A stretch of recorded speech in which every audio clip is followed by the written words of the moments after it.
What is going on, guys? DBG here, and this is my the last of my tier list videos for the month of October. So this is going to be the tier list of the best centers. So again, before we start, I always need to kind of say this because the way people are in the comments, this is all my opinion. This is not objective, because it is literally impossible. Like, it is literally impossible for me to make a definitive list without giving my opinion. And yeah, these are all cards that I've used. Some I've obviously used more than others, and again, I can only judge them by how I've used them. Let's start with Wes Unseld. This card has got actually some of the best stats for any center in the game. The problem is he is 6'7", and that is too small to play center.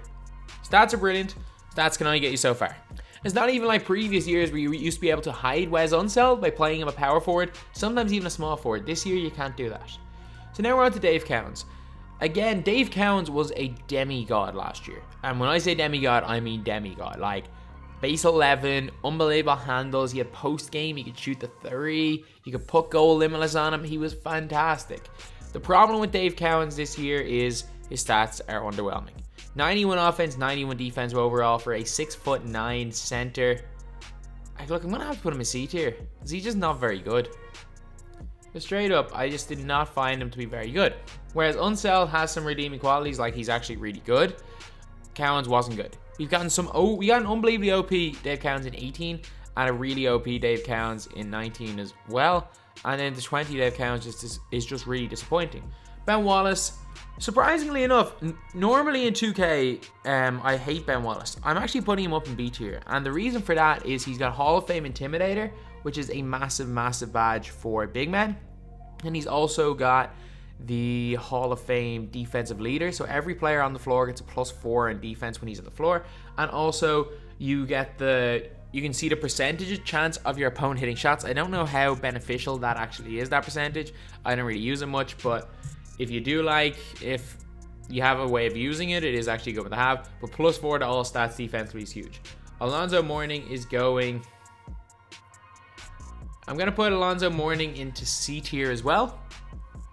I was considering putting Alonzo down a tier, but there are some fairly not great cards here. Alonzo Mourning literally is a guy that I have not been able to use.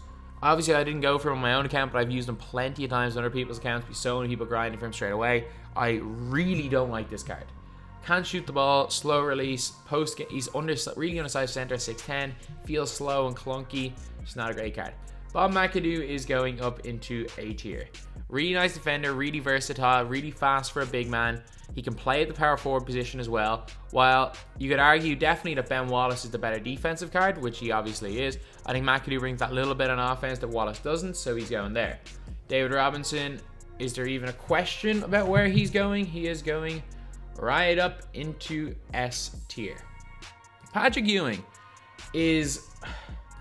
I'm going to put him in A tier, but I don't think he's exceptional. A lot of people really like him. His release is actually not half bad. His jump shot is not half bad, which is a really weird one because with his stats, you'd be thinking that would be one of the things he struggles at. But for some reason, I don't know why it is in the game, he can hit shots and he can hit whites, which is really weird. Like, I've had him light me up a few times from 3. I've lit up a few people with him from 3 as well. So he is that quite decent card. Although... well, actually, no. I was about to say there are a good few better cards, but those better cards give me an S tier. Artist Gilmore he's actually not bad. He is not bad at all. 7'2". He's strong. He can hold his own against the big guns like the Mira Sands and Rick Smiths of the world. Yeah, he's going to A tier. Hakeem Olajuwon, I'm gonna put him in A tier as well. He's a Hall of Fame rim protector, and I'm gonna put Mutombo in A tier as well. So Hakeem Olajuwon is going in there really because he's just got the really good post game as well as being a good shot blocker. Mutombo may be the best shot block, maybe one of the best shot blockers in the game. 7'2", and again, a little bit like Gilmore, can put it up to the big guns. George Mikan with the amateur release is going into S tier. His release is money. He's got quick draw, one of the best shooting centers in the game, one of the easiest to green with, and he can also go down and play the power forward position, which is definitely a bonus.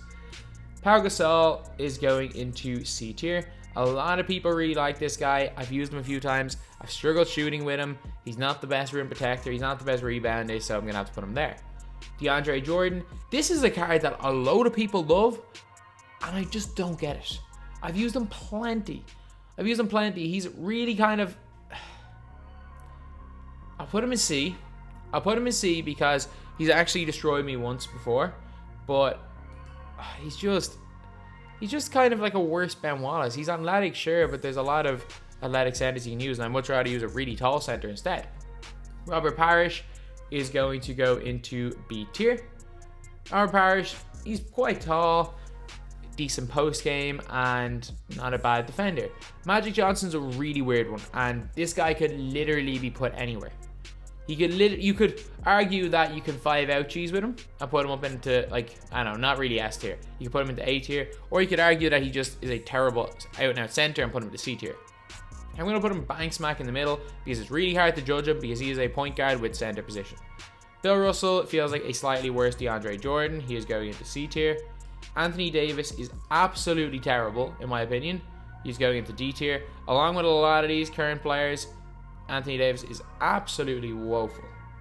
Now we are on to the kind of lower rated players. First of all, Mikan, even post-patch, is going into A tier. Or S tier, sorry. Myles Turner, if at any state, like, this again is a really weird one because with shooting, he should be really good. And I actually green a lot with him. He just cannot hit a shot that's not green. It's really weird. Yeah, but he blocks shots well. He shoots well when he's open. He's quite slow, but he rebounds well enough. So I'm going to have to put him into C. Can't justify putting him in D. Yeah, I can't put him at the very bottom. Now we are on to Shaquille O'Neal. He's got Hall of Fame back down Punisher and 99 strength. I'm going to put him... He's a tier below these guys. He's going bang smack in the middle in B. Darryl Dawkins. I really don't like this card. I really don't.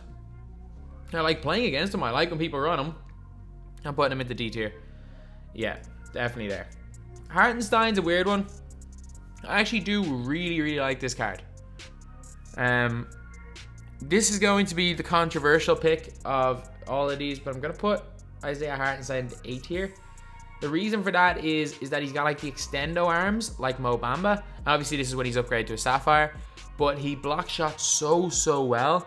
He gets caught with rebounds a little bit, and he's not particularly strong, so he can get bullied inside, but he's the best like guy at shot blocking guards. So he's one of the best shot blockers, but he's one of the best at kind of help side defense and stopping guys. Like, he's going to struggle against the big guys. He's going to struggle against the bullies like Mikan and Shaq. Mikan with 92 strength and goal, back down Punisher. Shaq with 99 Hall of Fame. He'll struggle against them players, but if you're running against somebody who's playing with, I don't know, let's just say DeAndre Jordan at center, DeAndre Jordan will beat him for boards a little bit, but it won't be too bad. But at the same time, Hartenstein's going to clean up, and he can also shoot the ball quite well. So yeah, I'm going to put him there. Sven Nader is going into, he's actually not half bad. He's going to C tier. He is not half bad. He's got gold rebound chaser, or Hall of Fame rebound chaser, and isn't too undersized for center.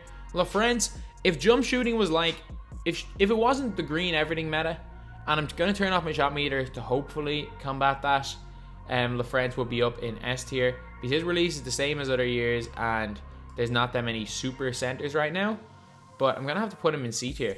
And until I can figure out how to shoot in general, he's going to stay there. Like, his post game's decent, but every one of his stats is down from his like prime, which was 2K19.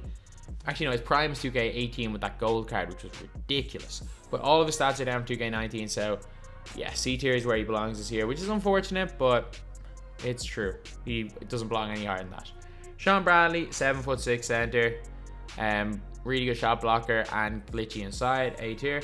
Bo Marjanovic, he's a little bit smaller, but he's got silver back down Punisher. He's strong, and he also blocks shots really well. He's going into A tier. Karl-Anthony Towns, the single best current center in the game. You could argue the single best current card in the game. I'm not saying he is, like Giannis, I still think is better, but you could definitely make an argument that Karl-Anthony Towns is the best current card. He is going into A tier. Joel Embiid, mesh shooter, moderately tall, okay shot blocker. C tier. Doesn't belong any higher than that. Rudy Gobert, fantastic shot blocker, gets bullied a little bit inside. He's got the slender man build with long arms. He's basically Isaiah Hartenstein without a jump shot. So he is going down into C tier. Will Chamberlain feels super fast, rebounds really well, dominates inside, can't really shoot the ball, and isn't as dominant inside or as good defensively as some of these cards. He's going into B tier. Rick Smith's 97 open shot mid when he gets upgraded to an amethyst, and he also has got goal back down punisher, is 7'4", looks taller in game, glitchy post game, really nice fadeaway and hook, as well as the 97 mid, so he will hit a ton of them. He's going right up there into S tier. And then last up is a card that is not a center.